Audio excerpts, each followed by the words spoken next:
कहानी की शुरुआत में ही हम हमारे मेन कैरेक्टर ऊषा को देखते हैं जो कि बोलता है, मेरा मिडिल स्कूल कुछ खास नहीं रहा, लेकिन अब से हाई स्कूल में मैं अपनी जिंदगी की नई शुरुआत करता हूँ और यहाँ मैं अपनी लाइफ की सबसे बेस्ट मेमोरीज बनाऊंगा।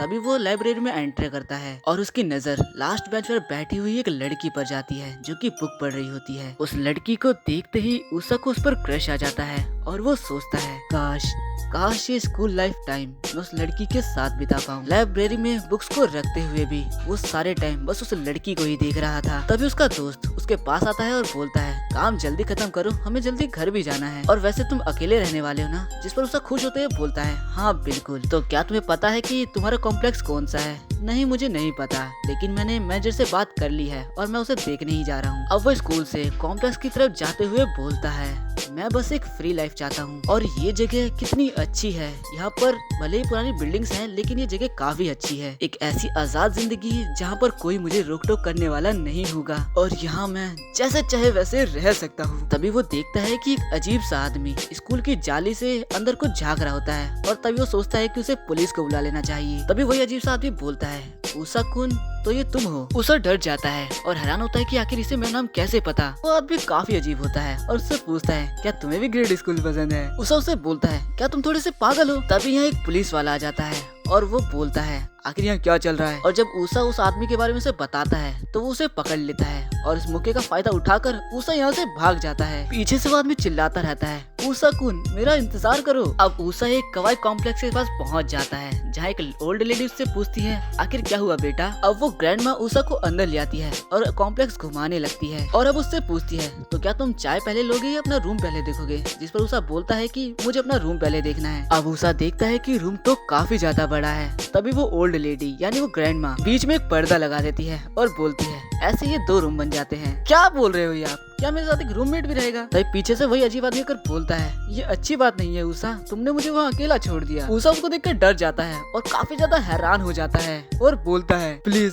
प्लीज मत कहना कि ये मेरा रूममेट है, प्लीज मत कहना। और वो बुढ़िया कहती है कि हाँ ये तुम्हारा रूममेट है, लेकिन तुम्हें चिंता करने की कोई जरूरत नहीं है, बीच में ये दीवार जो है। ऊषा बोलता है, क्या पागल हो गए हो? वो सिर्फ एक पर्दा ही तो है। अब ग्रैंड माँ उस बंदे का नाम शिरो बताती है और बताती है कि इससे डरने की कोई बात नहीं है, ये थोड़ा वियर्ड है और थोड़ा ठरकी भी, लेकिन खतरनाक नहीं है। ऊषा बोलता है, चाहे जो भी हो, लेकिन मैं इसके साथ नहीं रह सकता। मेरी बात हुई थी कि मैं अकेला रहूंगा, मैं अपने पेरेंट्स से बात कर रहा हूँ। और ऐसा बोलकर वहाँ से निकल जाता है। और अब जैसे ही वो गेट खोलता है उसके सामने वही लाइब्रेरी वाली लड़की होती है। ऊषा सोचने लग जाता है, क्या ये मेरी इमेजिनेशन है या फिर ये कोई जाल है? अब ग्रैंड माँ और शिरो उस लड़की का वेलकम करते हैं और उसका नाम कवाई रित्सु बताते हैं और उसे ऊषा से इंट्रोड्यूस कराते हैं। इस पर वो लड़की काफी क्यूट तरीके से खुद अपना नाम कवाई रित्सु बताती है और यहाँ हमारा लोंडा ऊषा पिघल गया। ग्रैंड माँ बताती है कि तुम दोनों सेम ही स्कूल में हो, जिसके बाद ऊषा उससे बात करने की कोशिश करता है और बोलता है, आपको याद है हम लाइब्रेरी में मिले थे? जिस पर रित्सु साफ साफ मना कर देती है। ऊषा सोचता है, हाँ शायद मैं ही आपको देख रहा था। अब वो उससे बात करने की कोशिश करता है, उसके पीछे जाने लगता है, लेकिन एक जगह पर आते ही रित्सु उसके सामने कटाना रख देती है और बोलती है, ये है गर्ल्स एरिया। इसके बाद ओल्ड लेडी उसे आकर बताती है कि यहाँ पे 2 पार्ट हैं, एक बॉयज एरिया और एक गर्ल्स एरिया, और अगर तुम वहाँ गए तो तुम्हें बहुत मार पड़ेगी। इसके बाद वो अपनी मदर से बात करने लगता है कि मुझे यहाँ पर नहीं रहना, जिस पर उसकी माँ बोलती है कि तुम्हें खाना बनाना भी नहीं आता है, वो तुम्हें खाना बनाकर भी खिलाएंगे। उसका एक और बहाना देता है कि यहाँ पर वेट सा एक आदमी है, मुझे उसके साथ नहीं रहना, लेकिन उसकी माँ बोलती है कि अगर तुम नहीं रहोगे तो मैं तुम्हें पैसा नहीं दूंगी और कॉल कट कर देती है। उसे सोचता है कि चलो कम से कम मैं यहाँ पर रित्सु को देख तो सकता हूँ, और इसलिए उसे देखने जा रहा होता है। तब यहाँ पर वो ग्रैंड माँ डोर खोलती है और बोलती है, चलो चाय पी लो। अब वो बताती है कि ये है डाइनिंग एरिया, यहाँ सभी लोग खाना खाने आते हैं और हाँ रित्सु भी आती है। वैसे रित्सु को पटाना इतना आसान नहीं होगा। और ये सुनते ही ऊषा के मुंह से सारी चाय बाहर निकल जाती है। तो वो लेडी बोलती है कि मैं तो सिर्फ मजाक कर रही थी। अब वो बताती है कि रित्सु असल में उसके बड़े भाई की पोती है और ये जगह उसकी ही है। वो पढ़ने में काफी ज्यादा अच्छी है और उसके सही ग्रेड आते हैं। अब ऊषा यहाँ बस रित्सु को देख ही सकता है और देखता है कि रित्सु को बुक पढ़ना काफी अच्छा लगता है और साथ ही उसकी आंखें जो कि सच में काफी ज्यादा सुंदर है। तो ये पीछे से शिरो आता है और ऊषा के एक हाथ मारकर पूछता है कि तुम कहाँ सोने वाले हो, और ऊषा गलती से उसके सामने आ जाता है। रित्सु उसे डर के समझने लगती है, जिस पर ऊषा समझाने की कोशिश करता है और गलती से गर्ल्स एरिया में एंटर कर कर जाता है, जिस पर रित्सु वुडन स्वॉर्ड से समुराई की तरह उस पर जड़ देती है। इसके बाद उसा अपने कमरे में होता है जहाँ शीरो अजीब अजीब हरकतें कर रहा होता है। जैसे ही उसा उसे देखता है तो वो असल में ड्रामे कर रहा होता है। अब शीरो उससे बोलता है, क्या तुम्हें ऐसा करने का मन नहीं करता? सच बताओ, तुम भी थोड़े टर्की हो ना? लेकिन उसा ऐसा बिल्कुल भी नहीं है और अब वो बताता है कि मुझे यहाँ रहते हुए 3 से 4 दिन हो चुके हैं और जब भी मैं रित्सु चाह से बात करने की कोशिश करता हूँ वो मुझे इग्नोर ही करती है। इवन स्कूल में भी मुझे काफी इग्नोर करती है। क्या वो कभी स्माइल भी करती है? शीरो से बताता है कि रित्सु के अलावा यहाँ पर 2 लड़कियाँ और हैं, एक ऑफिस लेडी है और एक कॉलेज स्टूडेंट है। तब उसा उनमें से की फोटो देखकर बोलता है कि ये तो काफी सुंदर है। तभी यह ग्रैंड माँ आकर उसे कुछ पैसे देकर बोलती है कि बाजार से कुछ मछलियाँ ले आओ। अब जाते जाते उसा बताता है कि आखिर ये कैसी जिंदगी है, जिसे मैं पसंद करता हूँ वो लड़की मेरे से बात भी नहीं करती। तभी वो पानी के किनारे एक लड़की को देखता है जो कि काफी ज्यादा ड्रिंक कर रही होती है और शायद उसका भी किसी से ब्रेकअप हुआ है, इसीलिए वो उसे बहुत गंदी गंदी गालियाँ दे रही होती है। तभी उषा उसे बोलता है कि वो जगह सेफ नहीं है, आप वहाँ से हट जाइए। तब वो उषा को देखकर बोलती है कि एक बच्चा मुझ पर लाइन मार रहा है। तब उषा इसके लिए मना करता है, बोलता है कि मैं बस बोल रहा हूँ, तुम वहाँ से हट जाओ। ये सुनकर वो बोलती है कि बच्चा भी मुझे भाव नहीं दे रहा, मैं जीकर क्या करूंगी। तब उषा उसे रोक लेता है और समझाने लगता है। तब वो उसका सूटकेस उठा लेता है और बोलता है कि तो चलिए मैं आपको छोड़ देता हूँ, आप जहाँ भी रहती हैं। तब वो उसे उस ओल्ड लेडी का नाम बताती है, जिस पर उसे पहचान आता है कि ये तो शायद मेरे ही कॉम्प्लेक्स की बात कर रही है। तब वो औरत उषा से ही चिपकने लगती है, लेकिन तभी यहाँ रित्सु आकर उसके सर पे मारती है। तब उषा उसे देखकर बोलता है, कवाई सेंपाई, आपने मुझे बचा लिया। रित्सु उस लेडी से बोलती है, आखिर तुम यहाँ क्या कर रही हो और तुमने दोबारा ड्रिंक कर रखा है। और अब फिर वो उषा से बोलती है, इससे दूर रहना, ये पूरी एक बेवड़ी है। इसके बाद वो उसको मारने लगती है और बोलती है, आखिर तुम ये अजीब सी हरकतें क्या कर रही हो। तब वो लेडी ऊपर से बोलती है, मैं यहाँ से कूदूंगी। तब रित्सु से मारने लगती है और बोलती है, आखिर तुम ये क्या अजीब सी हरकतें कर रही हो। और तभी वो दोनों गिर जाती हैं। और नेक्स्ट सीन में हमें दिखाया जाता है कि वो दोनों असल में उषा के ऊपर गिरी थी और यहाँ ग्रैंड माँ उसकी पट्टी करती है। और लेडी बोलती है कि मेरी कोई गलती नहीं है, रित्सु मुझे मार रही थी। और रित्सु उषा से सॉरी बोलती है। यहाँ शीरो उस लेडी को चिढ़ाने लग जाता है क्योंकि उसका ब्रेकअप हुआ होता है और फिर वो उसे मारने लगती है। रात में सभी लोग डिनर कर रहे होते हैं, लेकिन उषा सही से नहीं खा पाता क्योंकि उसके मुंह पे चोट लगी होती है। तब रित्सु उसे दोबारा सॉरी बोलती है। अब अगले दिन डिनर के टाइम पर ग्रैंड माँ बताते हैं कि उन्हें अपने एक दोस्त के पास जाना है, तो कोई भी शैतानी नहीं करेगा। और वैसे इन छुट्टियों में तुम लोग क्या करने वाले हो। सब लोग अलग अलग बातें बताते हैं, लेकिन रित्सु बोलती है कि वो लाइब्रेरी जाएगी, उसे बहुत सारी बुक पढ़नी है। लेकिन बेचारे उषा के पास कोई काम ही नहीं है, वो बोलता है मैं घर पे ही रहूंगा। ग्रैंड माँ सबको बोल के जाती है कि अगर किसी ने भी शैतानी करने की कोशिश करी तो उसे पनिशमेंट के तौर पर उसका रेंट बढ़ा दिया जाएगा। अगले दिन उषा घर पर होता है और सोचता है कि क्या बेकार जिंदगी है। तब वो शीरो से पूछता है, आखिर तुम ये क्या कर रहे हो। शीरो बोलता है कि मैं बहुत बढ़िया चीज कर रहा हूँ, बहुत मजा आएगा इसमें, देख लेना। और शीरो बोलता है कि चलो कुछ सामान ले आओ और साथ में पीने के लिए कुछ ले आना और मियामी सान को भी बुला लेना। मैं बताना भूल गया, वो दारू पीने वाली लेडी का नाम मियामी सान है। अब शीरो ड्रिंक लेकर जा रहा होता है, तभी वो देखता है कि मियामी सान के रूम से कोई बाहर आ रहा है। वो डर जाता है और ड्रिंक वहीं गिर जाती है। तब वो रियलाइज करता है कि ये तो वही है और आखिर ये ऐसे क्यों चल कर आ रही है। और अब वो उससे बोलती है, कोई लेडी तुम्हारे सामने गिरी है तो क्या तुम उसे उठाओगे भी नहीं। उषा बोलता है, मैं तुम्हें उठा तो लूं, लेकिन तुम गर्ल्स एरिया में हो और अगर तुम्हें मुझ पे भरोसा है तो आखिर तुमने ये स्टंग गन क्यों ले रखी है? खैर ये सब छोड़ो, शीरो तुम्हें बुला रहा है और उसने कुछ सामान भी मंगाया है। आखिर वो मुझे क्यों बुला रहा है, आखिर क्या चाहता है वो। तभी शीरो बोलता है, तुम दोनों खिड़की से बाहर देखो। और वो जैसे खिड़की खोलते हैं देखकर बहुत ज्यादा खुश हो जाते हैं, क्योंकि बाहर शीरो काफी सारे बबल्स बना रहा था, जो देखकर उषा और मियामी काफी ज्यादा खुश हो जाते हैं और किसी बच्चे की तरह बोलते हैं, हमें भी ये ट्राई करना है। अब शीरो भी उन्हें ये ट्राई करने देता है और वो लोग काफी ज्यादा मजे कर रहे होते हैं। मियामी सान किसी बच्चे की तरह पूरे एरिया में भागने लग जाती है बबल्स को फोड़ने के लिए। तब शीरो बोलता है, मेरे पास एक और कमाल की चीज है। यहाँ रित्सु घर पर आ जाती है और अब वो जैसे ही देखती है काफी ज्यादा खुश हो जाती है, क्योंकि मियामी सान किसी बबल के अंदर आ जाती है, लेकिन वो फूट जाता है और फिर वो उदास हो जाती है कि मेरे साथ ऐसा ही होता है। तब शीरो उसे दोबारा ट्राई करने को बोलता है और वो दोबारा से बबल के अंदर आ जाती है और काफी ज्यादा खुश होने लगती है। तभी वो लोग देखते हैं कि यहाँ पर रित्सु आई है और वो भी उन चीजों को देखकर किसी बच्चे की तरह काफी ज्यादा खुश हो जाती है।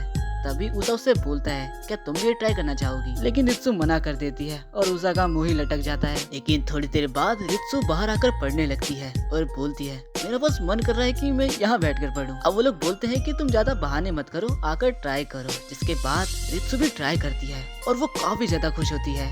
उसकी एक खूबसूरत सी स्माइल, उषा बस उसे देखता ही जाता है। तभी शिरो और मियामी यहाँ से भाग जाते हैं टर्की बोलते हुए। रात के समय ग्रैना बोलती है, तुमने कुछ गलत किया है क्या?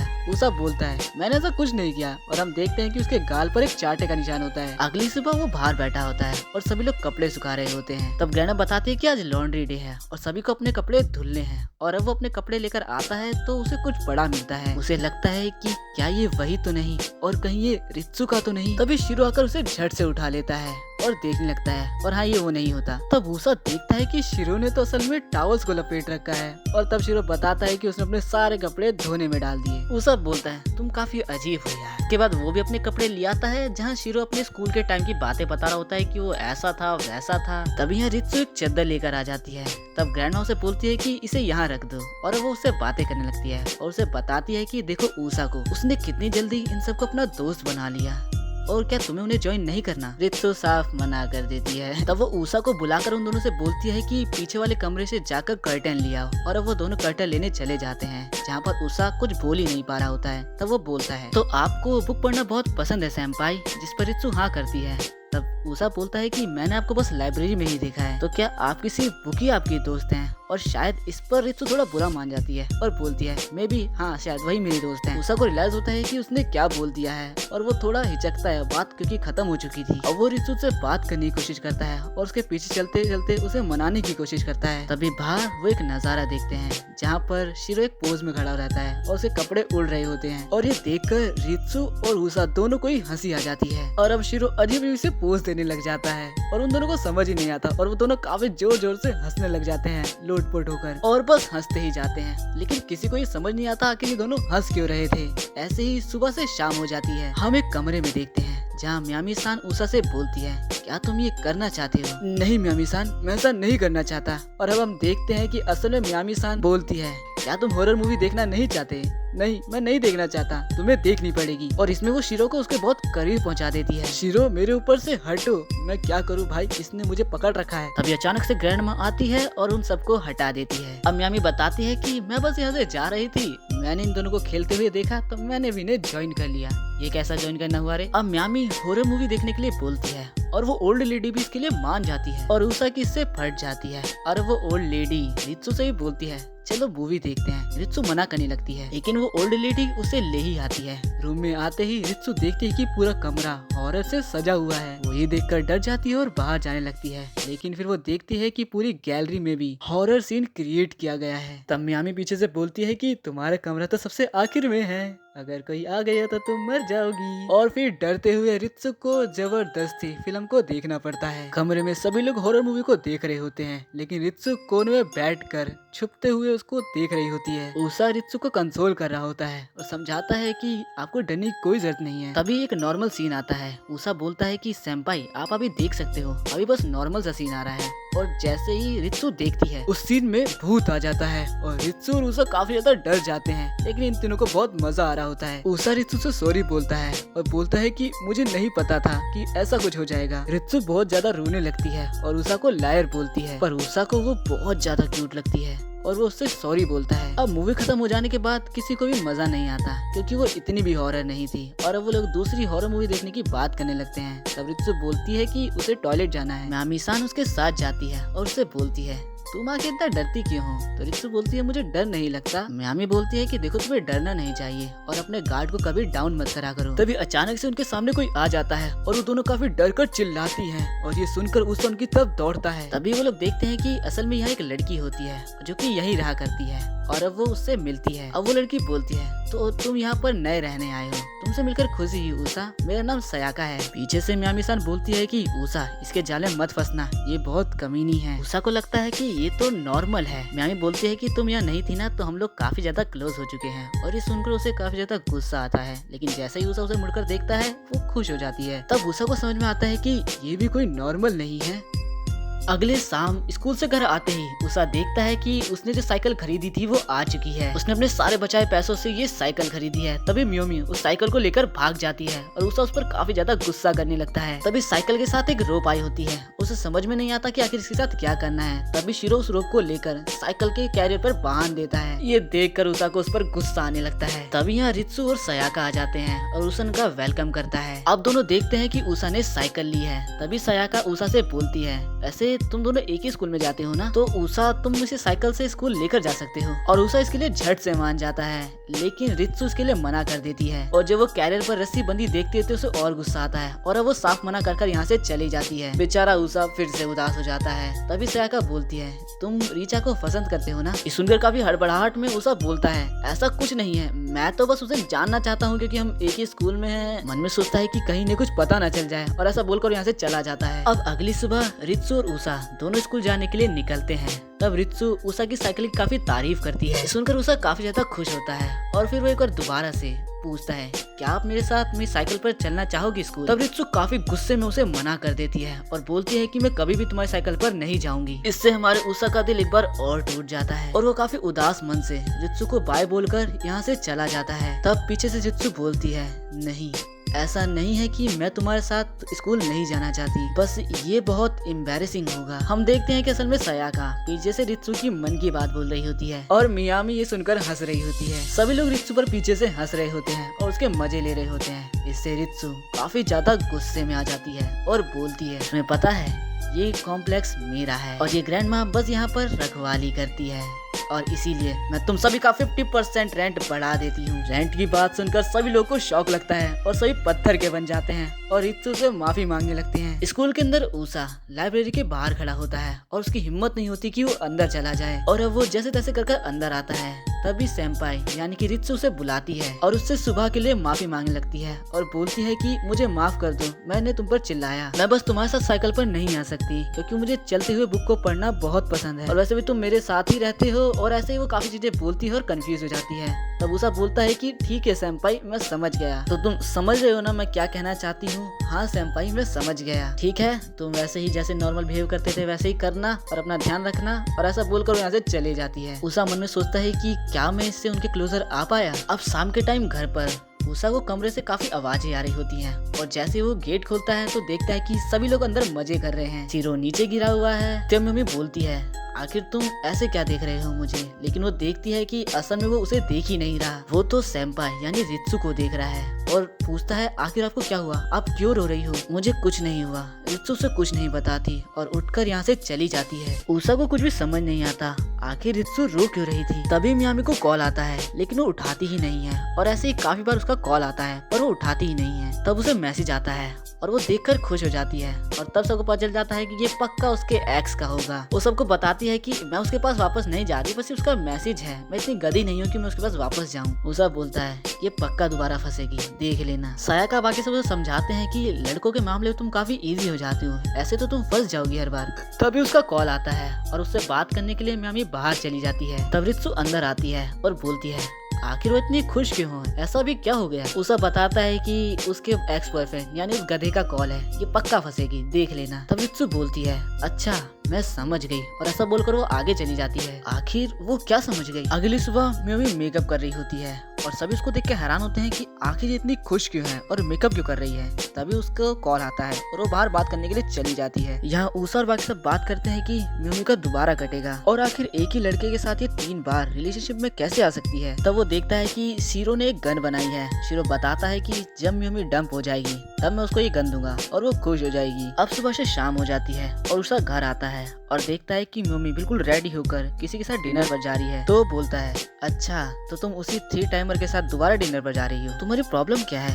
उसे अजीब से नाम देना बंद करो। तब उषा बताता है कि शीरो ने तुम्हारे लिए रैपिड फायर गन बनाई है, ग्रैंड माँ ने तुम्हारे लिए बहुत अच्छा खाना बनाया है, क्योंकि अगर तुम्हारा दोबारा कटेगा तो हम तुम्हें उदास नहीं होने देंगे। अब मियोमी थोड़ा आगे जाती है तभी उसे रित्सु मिल जाती है और रित्सु भी यही बोलती है, तो तुम दोबारा से 3 टाइम मैन के साथ डिनर पर जा रही हो। और मियोमी को समझ नहीं आता कि सब आखिर उसे इतना वियर्ड नेम क्यों दे रहे हैं। अब मियोमी डिनर पे उस लड़के के साथ होती है और वो लड़का उसको बिल्कुल भी रिस्पेक्ट नहीं दे रहा होता है और जो खाना उसने ऑर्डर किया होता है मियोमी को वो बिल्कुल ही पसंद नहीं होता है। अब वो मियोमी से बात करता है कि चलो मेरे घर पर चलते हैं, उसके इरादे कुछ नेक नहीं लगते। तभी मियोमी बोलती है, मैंने सारी होप छोड़ दी है और मुझे तुमसे कोई उम्मीद नहीं है और जो मुझे धोखा दे उसके साथ मैं अच्छी बातें नहीं कर सकती। और ऐसा कहकर वो यहाँ से चली जाती है। ये सुनकर वो बंदा एकदम हैरान हो जाता है। अब वो आती है और सोचती है कि चलो अब मैं अच्छा खाना खाऊंगी और रैपिड फायर गन से खेलूंगी, लेकिन वो देखती है कि ऐसा तो कुछ भी नहीं है और तब वो उषा को पकड़ लेती है। तब उषा बोलता है कि मैंने ये सिर्फ इसलिए किया ताकि तुम रुक जाओ। तब रित्सु मियामी को देखकर उसे गले लग जाती है और दोनों रोने लगते हैं। उषा को कुछ भी समझ ही नहीं आता और वो सोचता है रित्सु आखिर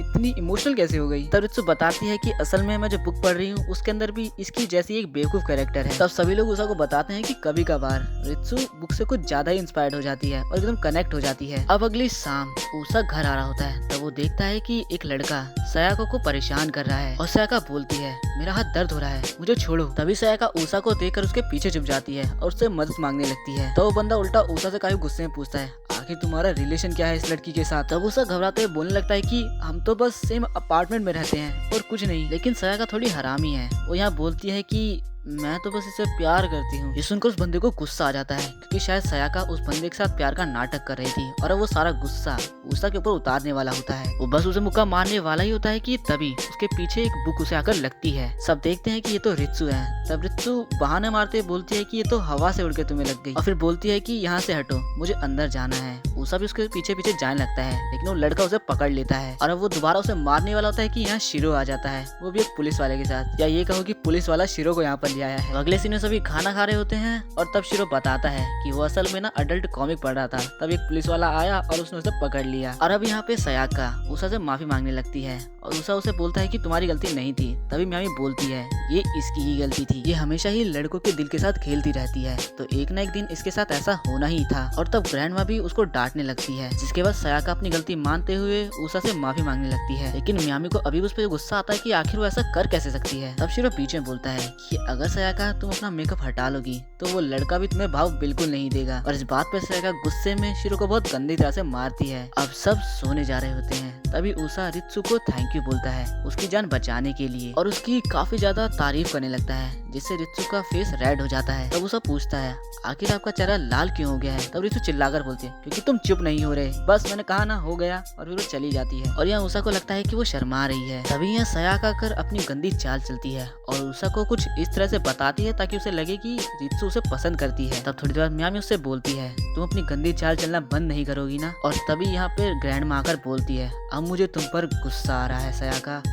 अब अगले दिन की शाम को रित्सु घर आ रही होती है तभी उसे रास्ते में उषा मिलता है और वो बताता है कि क्या इत्तेफाक है, आज मेरी ड्यूटी थी और मैं लेट हो गया। अब वो दोनों साथ साथ चलने लगते हैं। तभी थोड़ी देर रित्सु बोलती है क्या तुमने अपने टायर से हवा निकाल दिया क्या। उसे एकदम घबरा जाता है कहीं ये मुझे पकड़ न ले और फिर बोलता है अरे मैंने सोचा कि हमारा कॉम्प्लेक्स सेम है तो मैं सोचा कि चलो साथ साथ ही चलते हैं। और अब वो दोनों चलते जाते हैं तब रित्सु बुक पढ़ना बंद कर देती है और उषा सोच रहा होता है कि वो रित्सु को इम्प्रेस करने के लिए अपना बेस्ट ट्राई करेगा। अब वो दोनों घर पहुंच जाते हैं जहाँ ग्रैंडमा अपने दोस्त के यहाँ से कुछ दारू लाई होती है। तभी मियामी बोलती है कि वो नहीं पिएगी और ये सुनकर सभी हैरान हो जाते हैं क्योंकि वो तो बेवड़ी थी। तब रित्सु बोलती है क्या तुम फिर से किसी गधे के साथ बाहर जा रही हो। तब मियामी बोलती है इससे क्या मतलब है तुम्हारा, मैं बस अपने आप पे कंट्रोल कर रही हूँ और ऊपर से मैं बहुत मोटी भी हो चुकी हूँ। तभी उसे एक कॉल आता है और बाकी से समझ जाते हैं कि दोबारा अपने एक्स के साथ जा रही है, लेकिन वो बोलती है कि ये मेरा बस एक दोस्त है। अब ग्रैंडमा दोनों को ड्रिंक सर्व करती है और शिरो पीने ही वाला होता है कि तभी यहाँ पर मियामी आके उससे छीनकर पी लेती है। सब पूछते हैं आखिर क्या हुआ। तब मियामी बताती है कि उसकी एक दोस्त अपने बॉयफ्रेंड के साथ बाहर जा रही है एक मिक्सर डेट पर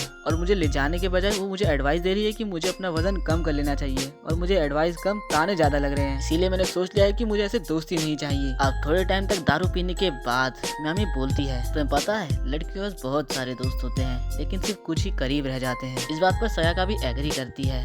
तब वो रित्सु से पूछती है लेकिन रित्सु बोलती है कि मुझे इसमें मत घसीटो। तब सयाका बोलती है कि तुम्हारा तो कोई दोस्त भी नहीं है, तुम्हें दोस्त बनाना आता ही नहीं है। उषा समझ जाता है कि सयाका ने कुछ ज्यादा ही पी लिया और इसीलिए उसे रोकने की कोशिश करता है। लेकिन तभी रित्सु बोलती है ऐसा नहीं है कि मैं दोस्त नहीं बनाना चाहती, लेकिन जब मैं अपने मिडिल स्कूल से अपने हाई स्कूल में गई तब न्यू होने के कारण कोई मेरे से बात नहीं करता था और ज्यादातर वहाँ पर बॉयज ही थे और इसीलिए मैं दोस्त बना ही नहीं पाई, तो मैं जैसी थी मैंने वैसे खुद को एक्सेप्ट कर लिया। यहाँ मियामी और सयाका अब मौज मस्ती करने लगते हैं। तब ग्रैंडमा सबको सोने जाने के लिए बोलती है। सभी सो रहे होते हैं लेकिन सिर्फ उषा को ही नींद नहीं आती। अगले दिन लाइब्रेरी में वो रित्सु को ही देखता है कि रित्सु बुक पढ़ते हुए कितना एंजॉय करती है और फिर दोबारा से छुट्टी में वो रित्सु के साथ ही जाने लगता है और बोलता है कि देखो क्या कोइंसिडेंस है, हम दोबारा मिल गए। लेकिन रित्सु को गुस्सा आ रहा होता है और वो बोलती है आज तुम अपनी साइकिल नहीं लाए। तब उषा बताता है कि आज मुझे बस पैदल चलने का मन कर रहा था। अब रित्सु उसे बताती है कि कि मुझे बुक पढ़ना ही पसंद है, मेरे ज्यादा दोस्त नहीं है और ना ही मुझे टीवी देखना और ना ही सेल फोन चलाना पसंद है। रित्सु उषा को ये इसलिए बता रही होती है ताकि वो समझे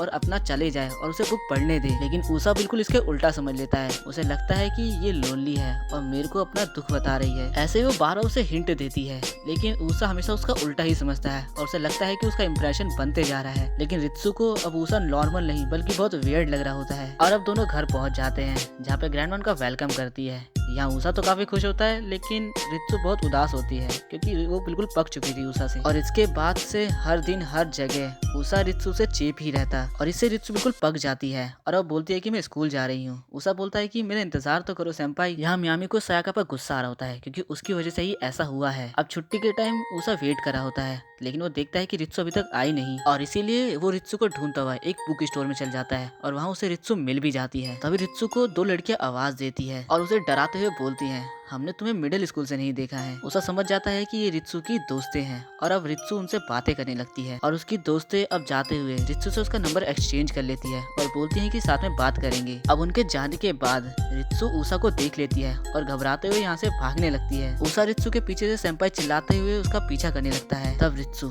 गुस्से में रुक जाती है और बोलती है, एक चीज की हद होती है और तुमने उसे पार कर दिया है। गलत फहमी पालना बंद करो और मेरा पीछा करना बंद करो, तुम मेरे बारे में कुछ नहीं जानते। ये सब सुनकर उषा का दिल ही टूट जाता है और वो पूरा पत्थर का हो जाता है। तब रित्सु सॉरी बोलकर यहाँ से भाग जाती है। अब वो लोग घर पहुंच जाते हैं जहाँ पर मियामी देखती है कि उषा जमीन पे पड़ा हुआ है शिरो की तरह और फिर वो उससे बोलती है, क्या तुम्हें शिरो की बीमारी लग गई है? आखिर तुमने ये अपना क्या हाल बना रखा है? सबसे पहले खड़े हो जाओ। लेकिन उषा उठता ही नहीं है और रोता रहता है। तब मियामी बोलती है, मैंने तुम्हें कहा था सायाका पे भरोसा मत करो, वो बहुत गंदी चालें चलती है, वो एकदम इविल है। और अब देखो क्या हुआ, जो तुम्हारे बीच में अच्छा खासा चल रहा था उसे तुमने कुछ ज्यादा ही कर दिया था। क्या मतलब कुछ ज्यादा ही कर दिया था? क्या तुम्हें भी ये लगता है कि मैं उसके चेप हो रहा था? हाँ बिल्कुल यही बात है और मैंने तुम्हें पहले कहा था कि सायाका की बात पे भरोसा मत करो। उषा बोलता है, आखिर कोई इतना गंदा इंसान कैसे हो सकता है? अब मियामी उसे नॉर्मल करने के लिए खींच कर एक लात मारती है। अब अगले दिन ग्राउंड में रित्सु कोने में होती है। तभी शिरो से पूछता है, आखिर क्या हुआ? क्या कल जो उषा के साथ हुआ उसको लेकर तुम परेशान हो? ऐसा कुछ नहीं है, असल में वो बात नहीं है। अब उषा भी उठकर आता है और वो देखता है कि शिरो सेंपाई दोनों बात कर रहे हैं। यहाँ शिरो बोलता है, क्या तुम सच में अकेली हो? तब रित्सु बोलती है, असल में मुझे वो लोग पसंद नहीं जो नंबर तो एक्सचेंज करते हैं लेकिन कभी बात नहीं करते। वैसे ये ठीक भी है, ऐसा नहीं है कि मैं अकेले रहना चाहती हूँ, लेकिन कभी कभार लोग बहुत ज्यादा बोलते हैं, उन्हें चुप हो जाना चाहिए। लेकिन इसका मतलब ये नहीं है कि मैं अकेला रहना चाहती हूँ और जो मैंने कल उषा के साथ किया वो मुझे नहीं करना चाहिए था। और ये सारी बातें उषा भी सुन रहा होता है। सेंपाई बोलती है कि मैंने अपना सारा गुस्सा उषा के ऊपर ही उतार दिया। तब शिरो बोलता है, क्या तुम खुद से नफरत करती हो? सेंपाई बोलती है, तुम ऐसा मत सोचो और तुम इतना अजीब फेस क्यों बना रहे हो? तब शिरो बोलता है, ये सब नॉर्मल है, ऐसी एज में खुद को हेट करना नॉर्मल है, लेकिन एक दिन तुम समझोगी कि जैसी तुम हो तुम्हें वैसे ही खुद को एक्सेप्ट करना है जैसा मैंने किया। अब अगले दिन उषा दोबारा रित्सु से मिल जाता है, लेकिन फिर वो सोचता है कि वो बात नहीं करेगा, चुपचाप रहेगा और चलेगा। अब ग्रीन लाइट हो जाती है और वो चलने लगता है, लेकिन वो देखता है कि रित्सु हिली नहीं तो वो वापस आ जाता है। और अब ऐसे ही 1 2 3 4 बार ग्रीन लाइट हो जाती है, लेकिन रित्सु हिलती ही नहीं है और इससे उषा इरिटेट हो जाता है। वो देखता है कि रित्सु बुक में बिल्कुल खो चुकी है और किसी बच्चे की तरह एकदम खुश है। तब उषा उसे हाथ मारकर बताता है कि सेंपाई ग्रीन बत्ती हो चुकी है, हमें चलना है। वो बोलती है, उषा तुम यहाँ पर? वो बोलता है कि आप अपनी बुक को बंद मत करो, मैं बस आपके साथ चलूंगा, बोलूंगा कुछ नहीं, मैं आपको परेशान करना नहीं चाहता। इससे रित्सु थोड़ा हंसती है और बोलती है, तुम सच में वियर्ड हो। रित्सु को हंसते हुए देखकर उषा सोचता है, बस इतना ही मेरे लिए काफी है और वो भी खुश हो जाता है। अब चलते चलते उषा रित्सु को आसमान में रेनबो दिखाता है, जो देखकर वो काफी ज्यादा खुश हो जाती है, लेकिन उसको लगता है कि उसने गलती कर दी और इसलिए वो सॉरी बोलने लगता है। लेकिन तब रित्सु उसका शुक्रिया करती है उसे इतना सुंदर नजारा दिखाने के लिए।